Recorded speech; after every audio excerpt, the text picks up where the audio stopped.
Good day, everybody. How's it going out there?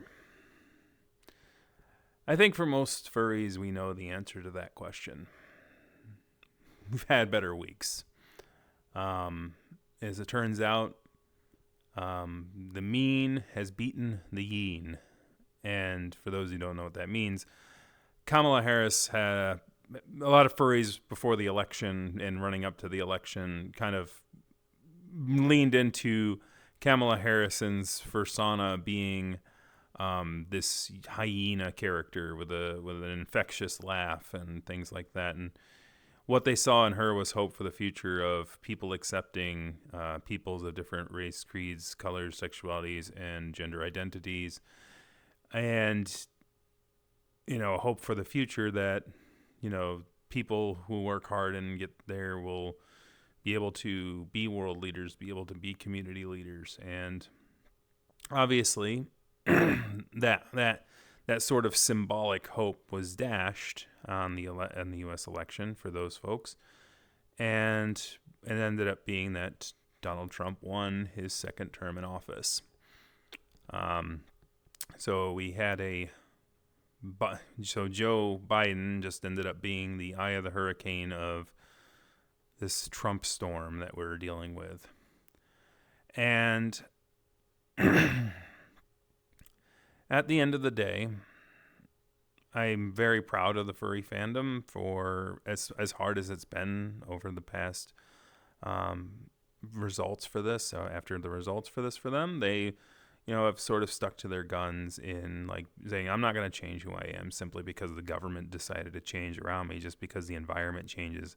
Like, I'm not going to stop being the silly cat or the silly dog or the character trying to hold, to bring joy into other people's lives and happiness in other people's lives through my expression as a animal character on the internet. And some furries are obviously really angry and kind of given into that violent anger and sort of reciprocity of frustration that Trump gives. And it's hard to blame when, we talk about the concept of the golden rule, where it's like if you treat somebody, you expect to be treated back that way. And Trump is a very person who treats a lot of people and a lot of different folks like crap. And he expects to be treated like a king in return. And, it's a very old sort of thing about that. And unfortunately, our society sort of goes, well, you have to turn the other cheek. And it's like, I will. But when the leadership is saying, like, I can be a jerk and you can't respond to me and stuff like that, it gets to the point where, unfortunately, some people just have their limits on that, right? They can only turn so many cheeks before they, start growling back. And it's like, oh, shame on you for growling back. And it's like people are human. We have platitudes that we try to live towards. I have the platinum rule, which is I try to treat others better than I am treated. And unfortunately, you got to be careful when people take advantage of that kind of a thing. And if they do, then you cut those kind of folks out of your life, or that company out of your life, which is something I can learn a little bit better for. Because if we are going down the road of Animal Farm, now that like the entirety of the government sort of leaned to the right, what I'll say is that if we are leaning in that way, I'm unfortunately probably the horse character in that story, because I know who I am. I'm a workaholic. I've always been. I've always tried to do my best, and I've always tried to put my best foot forward. But I am, lately I have been getting more frustrated at work and getting more impatient with the fact that, it seems like everyone else is asleep at the wheel, or I feel like everyone else is asleep at the wheel. And except for my direct boss, right? Everybody else above him, though, seems to be asleep at the wheel, or I don't know what's going on, but I'll keep moving forward as much as I possibly can. And even though that kind of went on a personal tangent, I think that a lot of furs are dealing with that right now. When they're dealing with, it's like the big question, right? It's like, I try to work to make people's lives better, and this is kind of how they repay me, right? It's kind of feels that way, right? I'm sure many furries have gone through that thought process. It's like, why should I continue to work so hard if the result of that hard work is going to be a person who really hasn't worked hard or doesn't appear to have worked hard his whole life, gets on a stage? And I think that's the problem with politicians, is that it is in its own way hard work to run a campaign, to do that kind of thing. Some people work harder than others, and unfortunately, even if it seems to be presence in politics is more important than preparedness, and being there is much more better than being away, right? And and unfortunately, when it comes to the way the campaign was run and all that stuff, it seems like the right wing has absolutely figured out the new media. And what does that mean for furs? It means that, we gotta be more present and be more present in local communities and different things. I think that furries are very reclusive, and that it can be difficult. And by the way, this accounts for me. I'm sitting here at my house in a VR set, right? And it's like, well, we go out to these conventions, but it's like that in itself can be also very seclusive. But even then, it's like, even if we try to do that, and it's like, well, then somebody's going to spread a rumor or something like that with the, New Jersey barbecue situation. It's like someone will bear false witness and say that, oh, there were shenanigans going on, and like get the meat banned. And so it's like, it's hard to win against people who completely ignore the concept of bearing false witness against others and completely run rampant with it for political and power gain. And unfortunately, the right wing has mastered that, in my opinion, under Donald Trump. They have mastered they're eating the dogs, they're eating the cats, that kind of like thing that didn't really happen, but people believed it happened because that person said it. And now when Kamala laughs about that thing, it's like, that's ridiculous. That's like, people have investigated that, and that was a lie. Like, to the person who's just seeing it for the first time on the television, they're like, why is she laughing about people eating dogs and cats? You know what I mean? It becomes that sort of like, but then again, people are kind of in both worlds at the same time of the internet and the main media. And it's like, it's weird how this sort of has become like a strange thing where most people are aware of what's going on, but not many people are. And and some people are seeing things in different contexts, right? There's not like exhibition about like, well, this was a meme on the internet, and this president kind of, went with that sort of that meme, as it were, and then the other presidential candidate was laughing about it because, like, it was already disproven, and she found it ridiculous that he was even bringing it up on the debate stage because it was like disproven, right? It was investigated and disproven. But we don't live in that world anymore. We live in the world where there are people setting up lies, and then people will lay up, and then all you got to do is have the president lay up the lie, and then basically, if you react to the lie in any way other than taking it seriously and going after investigation like this didn't happen, and at the end of the day, the people who are manipulating that lie are going to continue doing it, and the people who don't really know are, might still not be in the know at the end of the day. Ignorance can be bliss, I suppose, but I don't know. I've seen ignorance and its fury over my adulthood, and I think that ignorance is bliss is an entire lie. I think that ignorance has created anger and frustrations that are hard to quell. We can try. We didn't start the fire. we'll continue to fight for putting it out. But as I said, furries have been doing a great job with that, or at least attempting to, and I hope you all continue that. I try not to isolate yourself too much, even though I'm probably the most hypocritical person to say that, being as if I'm almost 40 and I'm still single. But and it's like, well, what's your problem? It's like,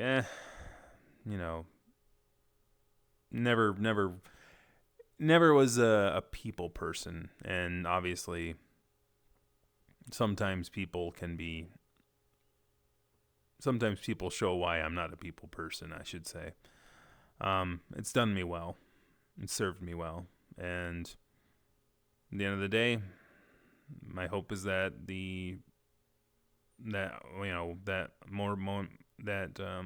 some of my friends and my colleagues and those I know will make it out through the other side of these next 4 years.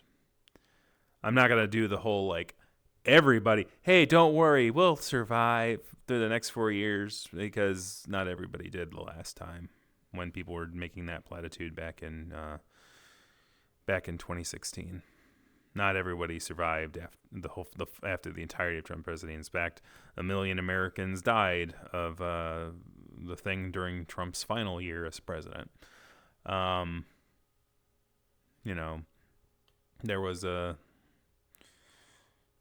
that's not including the handful of folks that had to deal with the June 2020 issue during the pandemic that was not related exactly to the coronavirus, but the George Floyd incident back then too. So what can we say? American people voted. You're going to get what we get. Tariffs, I think a lot more furries can speak to its impact on people of differing gender identities than I can. And unfortunately, we have to look out for our folks in the trans community and, in the other sexualities of our times, because obviously they're going to be going through a rough time. Because obviously a lot of people on the right wing are using this as a mandate. It's like, aha, if it wasn't for those trans people, if the Democrats didn't support those trans people, they could have gotten elected. But I don't think that's the case. So if you are trans, this election is not your fault. It is more, when it comes to politics in America, it's usually leaning towards the economic side. And this is no different. There is that element to it. And because it's like, when I look back at the history of presidential Democrats who won in my lifetime, it always seems to have some sort of tie to economic policy. For instance, Bill Clinton back in 1992 got into office. A lot of people indicated that was because Bush Senior, the older Bush, basically increased taxes, and that was like the death knell. And that's why a lot of political people try to avoid raising taxes whenever they can, because of that election. So that sent a signal: don't raise taxes. So after Clinton served his 8 years, the George Bush Jr. Became president, and at the end of his presidency, we had the Great Recession between 2007 and 2008 and into 2009. So obviously into that was the presidential election for 2008. And I was in New Jersey at the time. I remember that one. I listened to it on the radio because that was the only thing I had hooked up at the time, because I just moved into the apartment. And I remember I remember right-wingers on the radio going, "Oh, this is the end of the world. Oh, Obama's the president. Oh, no. What are we going to do?" So, like, the interesting thing is, like, if Kamala won, there is, like, elements of people who are going to be, like, who put everything into that. And I think a very important thing I would suggest is to try to find community and to try to find hobbies, to try to find work, and to try to get out of debt as much as possible so that you don't feel dependent on the political policies of the government as much. Try to do that as much as you possibly can so that the blow that comes from it doesn't feel as devastating. Because if you're barely breaking it and then the government's you feel like the government's in a headwind to you and you're not making it, that just doubles the intensity of this thing. I mean, I'm still feeling it personally, even though it's like I've gotten rid of my debts, but like it's still, and you can only imagine if I had those kind of stressors on top of it, right? You can, a lot of people who are frustrated like that, it's a freaking weird thing. Everybody's afraid of this government. Everybody's afraid of its power. Everybody's afraid of, its strength. And Donald Trump gets off on stuff like that. Not to put too fine a point on it, but it isn't great, honestly. The people should view the government as a partner, not as a bully. And we call it the bully pulpit. And that's unfortunate. And hopefully someday in our world we'll move beyond that, but I don't think it's going to happen in my lifetime, unfortunately. The reality is that as I was going kind of looping back to it, my brain's kind of draining, so I'm kind of going off on more tangents than I usually do. Don't blame yourself if you're non-cis, if you're a trans person, if you're a person who's looking out for your community. Don't blame yourself, and blame Kamala if you wish. I would say that it's it was her campaign and she flubbed it. And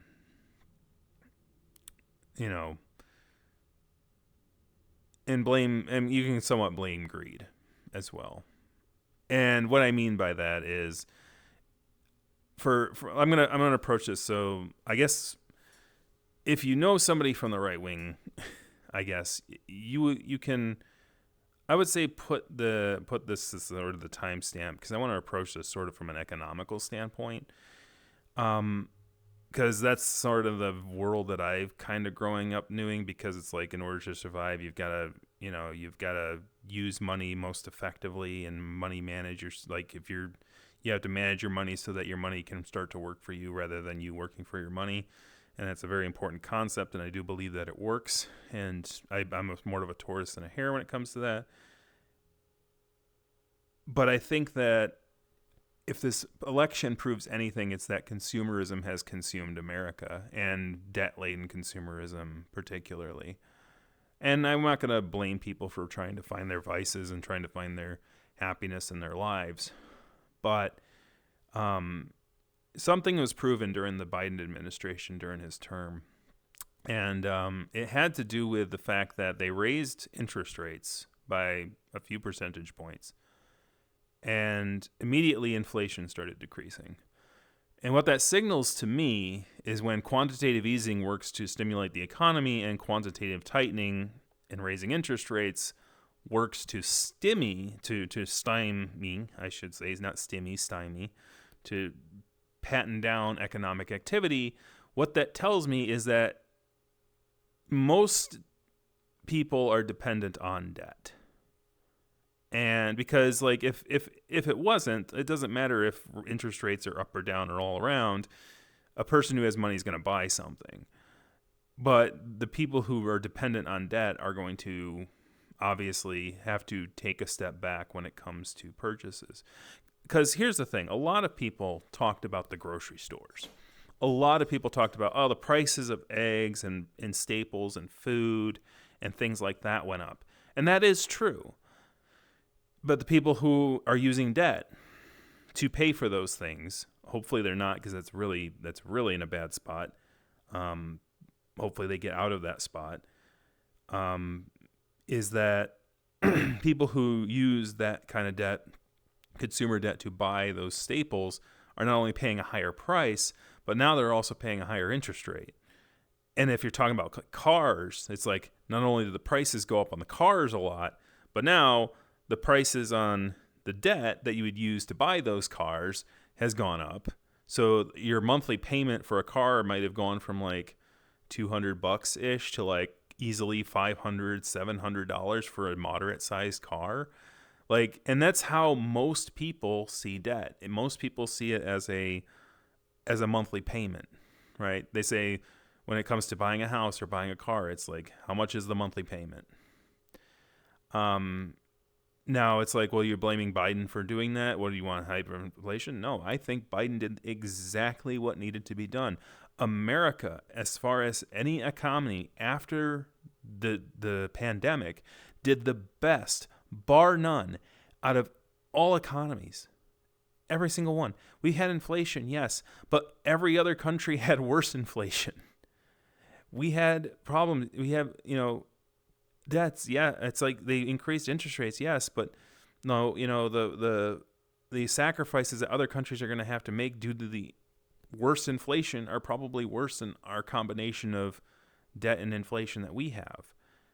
But instead of understanding that everybody had to make sacrifices and everybody lost something, and not just money, people during that event, people can't understand that. And it's like, it shows that our country is heading towards a really bad place. And I'm not just talking, and it's like, obviously, it's like, I don't want to be alarmist. And there's obviously the social issue, but there is the monetary issue too. We had to just sacrifice a little bit, right? We had to maybe not buy such a big house or a big car for a bit, while we're trying to tamp down this inflation problem, right? Maybe hold off on those large things, or maybe try to work towards something smaller if you could. But in the face of that, ask for just a little bit of sacrifice, less than a lot of other countries have had to do. Our response was, let's throw back that guy in there that kind of, created the environment that caused the inflation to begin with, which was the pandemic and like the sort of having to deal with all the supplier countries locking down and the logistics issues and all that stuff, causing that inflationary pressure that led to that. Now, obviously, as I said, most Americans probably don't blame Trump for the pandemic. They might even call it the frickin' Wuhan flu or some disgusting shit like that, which I'm glad we kind of tried to move away from blaming the whoever smelt it dealt it kind of thing. Like, if there is a pandemic, we should all try to do our best to tamper it down and not try to point blame, but try to help each other in our local communities rather than frustration is fine. But it doesn't help in the long scheme. At the end of the day, it's like, if this just increasing interest rates to 5%, 6% for people with good credit, obviously people with bad credit get a lot worse, right? It probably increased a lot more for them. And maybe that's why, a lot more people have bad credit scores. So it's like maybe the majority are being impacted more than just 5 percentage points. Maybe it's 10 percentage points for them. Maybe that's the big thing. I think that is the reason. And ironically, and I guess I'll end it in this. Ironically, people like Dave Ramsey are going to be going, yeah, I'm glad we came to our senses and elected Trump. But it's like I believe the reason Trump got back into office is because of the increase in interest rates. And that's it. Because Americans have disagreements on race, gender, and all that stuff. But at the end of the day, consumerism is the thing that rules in America. Consumerism. You have to consume. You have to show off your house, your dog, your kids, your car, your house. You have to show those things off and gloat because that's part of who you are as a person. and your toys and your VRs, and you're like, oh, look at me with my mouse and my index controllers. You know, that is the thing. That is a foundational thing in America throughout. And basically, because debt got more expensive, Americans couldn't consume as much. They got frustrated, and now we're dealing with the consequences of that. That's my take on why this happened. But unfortunately, I don't think that, like, maybe Trump will lower interest rates. Maybe. Like, it was already starting to come down. Obviously, it was too little too late to kind of stymie the thing. Obviously, Biden's probably looking at that and goes, dang it, I should have lowered those rates even more. That sounds more like Reagan. Why does my Joe Biden sound like Reagan? I don't know, Bubbles.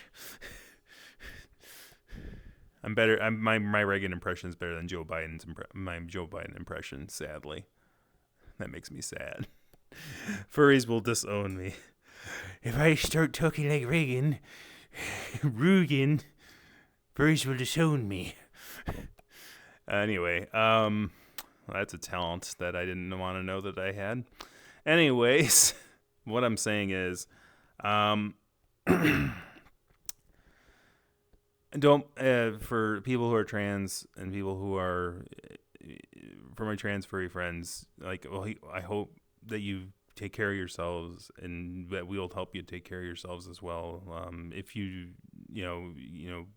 probably going to need help through all this, and I think that, people should, furries should, like, continue to give to charities for those, for the communities for that. Look for people who need help. Maybe do some underground railroad kind of things for some treatments if need be. We don't know yet, obviously. Or if you can, right now, what you can do legally, if you can, is, if you know somebody of that persuasion, you could, help them out buying some, stocking up on some stuff for the next 4 years. I made a kind of a silly little joke on Twitter about stocking up on toilet paper for the next 4 years. Just in case. So I know, like, so the interesting thing is, and this is kind of a little side story. In November 2019, I bought, like, the biggest thing of, like, toilet paper, like the 32 Scott rolls.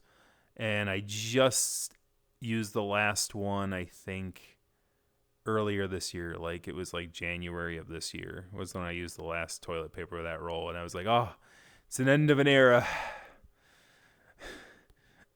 It was weird because, like, I remember everyone's like, oh, everyone's grabbing up toilet paper. It's like, I shouldn't tell anybody, but I have like 28 rolls in my thing because I buy it in bulk. I'm glad we survived that, and I'm hoping we survive this too. So hopefully our nation will be resilient. Hopefully our fandom will also remain resilient, and I hope I hope furries continue to prove that, there's some good folk. They're wonderful folks in this community, and that when push comes to shove, we keep moving forward and being there for each other and being there to each other through these next 4 years. Certainly isn't the outcome that I was expecting. Certainly isn't the outcome that I was hoping myself, but the outcome is the outcome, and you keep going as much as you can. And I'll promise to try to keep going for you too. I have been kind of letting Flera kind of rot over these last few years, and that's because of work, but should try to get on that horse as well and continue to make videos for y'all here. So anyways, that's been a half hour, so I think that many people here got things to do and got things to get to. So thank you guys very much for watching, and if you like this kind of content, kick the like, hit the subscribe button, kick a comment in the comment section. If you were an animal in Animal Farm, which animal would you be? As I said earlier, I'd probably be the horse. Unfortunately, I know myself too well. It's like I try to work myself like It's in my genetics. I try to work myself through all my problems, and sometimes that doesn't work. Anyways, sometimes you have to do less thinky, more doey, and I think that's something that a lot of furries should do. It's like be great, and be wonderful, even if everybody else is being awful and horrible. Don't let their inhibitions be your excuse. Never let their inhibitions be your excuse to be a worse human being. We've got it. We're on this planet together, and we're in this place together, so we'll get to that end together. And hopefully to a better one. Have a good one.